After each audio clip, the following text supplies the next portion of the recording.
Hello everybody, welcome to BSing Around. Today on the workbench I've got a adjustable steel welding table from Harbor Freight. I had a coupon for this thing, made it quite affordable, and so I thought I would unbox it today. I'm going to try to do an assembly on it and just kind of give you a first impression. Anyways, let's get her open.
Okay, so there she is.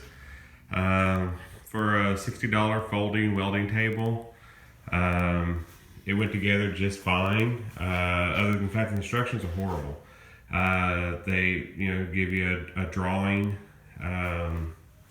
of what you're supposed to be doing with, I don't know, just poor description as far as which hardware goes where. So I had to juggle it around a couple times because I put some in the wrong spot. Or I don't know if it was wrong or not. It's just there's better places for some of it than others. But you do have this little rail here that you can adjust up. So if you're tilting the table, then you've actually got a little edge surface that you can butt your work up against, and you got all your areas for clamping. All in all, I'm pretty happy with the table. I think it's going to do me fine for the little projects that I ever do with welding. But I just wanted to show it to everybody, and I hope you guys enjoyed the video. Please like and subscribe, and hopefully I'll get some projects actually out here and on this table, and we can put it to work and see if we can't create something fun. Anyways, thanks for being around.